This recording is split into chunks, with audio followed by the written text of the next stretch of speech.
What's white and fragile and red all over? An angry snowflake. And the real snowflakes who came out for white power in Charlottesville are as scary as they are scared. Because only a snowflake can be afraid that it's oppressed while standing on a mountain covered in snow. And now we've got an avalanche on our hands.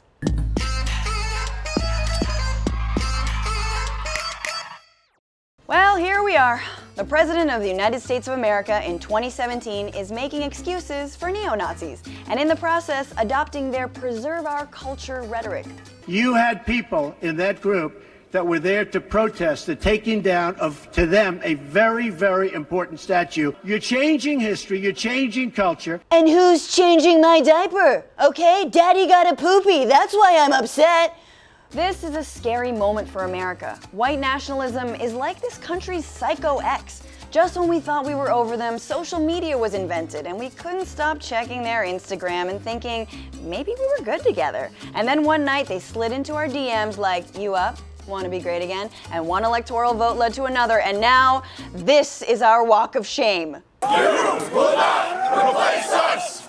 You will not replace us! Oh, white supremacy, it was a mistake, okay? Ugh, stalker.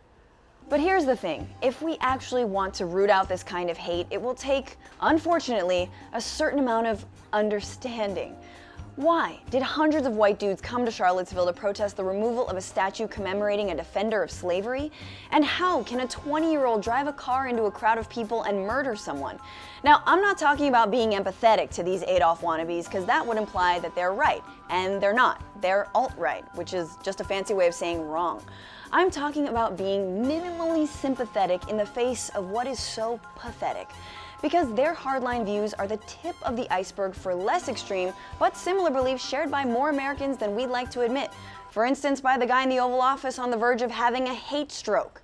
Let's start by listening to the demonstrators in Charlottesville speak for themselves. Now, I realize that humanizing these xenophobes is a courtesy that the alt-right would never extend to a Black Lives Matter or a Dreamer activist, but we're better than them, so here goes. We're showing to this parasitic class of anti-white vermin that this is our country. This country was built by our forefathers. It's sustained by us. It's going to remain our country. I'm here because our Republican values are number one, standing up for local white identity. Number two, the free market. And number three, killing Jews. You know what? Scratch sympathy, all right? I'm done. It, no, But behind the cynical violence of that 18-year-old human Muttley cartoon lies a whole lot of fragility, fear, and friend zoning. A lot of friend zoning. White supremacists have always held the unfounded belief that if people of color have more rights, white people will have fewer. That if blacks go to college and Latinos are given citizenship, they'll somehow be irrelevant. And that perceived loss has been the backbone of white supremacy in the United States for a long time. So it's no wonder that along with the first black president and a movement to end police brutality against black people, our psycho ex started coming around again. And she looks better than I remembered. The other thing white supremacists say is that the country is supposedly being taken away from those who conquered it, which is a really fragile thing for a conqueror to say. Maybe fragility is why settlers colonized in the first place. And then, class, the Wampanoag chief pointed curiously to the buckle on the pilgrim's hat and snickered, "What's that for?" And the rest is genocide. They hold signs that say, "We have the right to exist," but who's telling them they don't? The two female engineers and their one Indian boss who didn't laugh at their racist joke at work? Last I checked, hundreds of bros wielded torches and terrorized the community, and the police let them do it. So where could all this perceived oppression be coming from? The arrow is pointed against white identity. It's pointed against white people defining America culturally and socially. If a new Hollywood movie comes out, oh, isn't this great that there are less white people in the cast of this comic book film? Maybe the new James Bond should be black. We talked about that for a whole year. That's not oppression, you f***ing nerd! How fragile do you have to be that the idea of a black James Bond turns you into a Nazi? That's like seeing a tofurkey sandwich and being like, oh, forget that, from now on I'm eating human meat. Apparently, seeing the experiences of people of color and immigrants on TV and in pop culture scares white supremacists. It hurts that for the half hour Blackish is on, they feel irrelevant. Their feelings are hurt. They feel oppressed. Because even though white men still run the actual world, when they hear Beyonce sing "Who Run the World, Girls," they scream like little man babies. I'm sorry. And these white supremacists know that they're fragile. Ahead of the Charlottesville rally, the founder of the neo-Nazi website Daily Stormer posted a manifesto that called for war, but also had some weirdly emo things to say, like, "We have no identity," and "We have problems with women," and "We feel emasculated." Geez, white supremacy in 2017 just sounds like an anti-Semitic Goo Goo Dolls song. I just want you to know I'm a man. Also, if you have no identity and trouble getting a date, do what other white guys do. Go to Urban Outfitters. Oh, right. Urban. But this fragility and fear is exactly what white supremacists prey on. Just listen to how a former neo-Nazi describes how he used to attract new recruits. We would always try to look for young people who were marginalized or vulnerable because they were looking for answers and they were angry, and it was easy for us to manufacture answers for them, an answer that was more palatable for them so that they would blame other people. Wow, neo-Nazi recruitment sounds a lot like ISIS recruitment.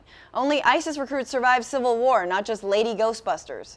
What's really alarming is that these fears aren't fringe. While most Americans don't do Crusader cosplay, many white Americans feel they are an embattled race. But facts on the ground don't show that whites are losing their culture or are discriminated against. Nor is there proof that movements like Black Lives Matter are hurting white culture any more than Jake Paul does every day, bro. Because that's not how freedom or equality work. They're not finite. Freedom isn't a porta potty that gets worse the more people use it. Freedom is like the woods. There's room for everyone to take a dump, and the more people are allowed to pop a squat, the better it is for us all. And equality doesn't mean annihilation. It means equality. Climate change means annihilation. Equally. And if any Newsbroke viewers have white friends who, despite all the evidence to the contrary, still feel oppressed, we've devised this helpful PSA. Enjoy. Hello, fellow straight white men. I understand your pain. The oppression of our people has reached epic proportions in this country. Every day, the media inundates us with their anti-straight white male messages. They're trying to replace us, emasculate us, humiliate us. Moonlight, Best Picture. We need to stop the oppression of straight white men, but Nazism is not the answer, because of course it's not. Wow. If you follow these simple steps, we can stop the oppression of straight white males in its tracks. Step 1, breathe.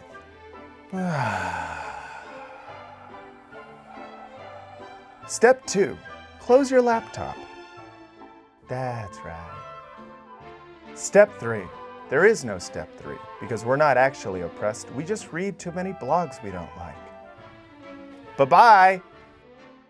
Oh, what a week, you guys. Thank you so much for watching and staying here on Newsbroke. Let me ask you, how do you talk to white people in your life, maybe your family or friends, about being a little bit less fragile?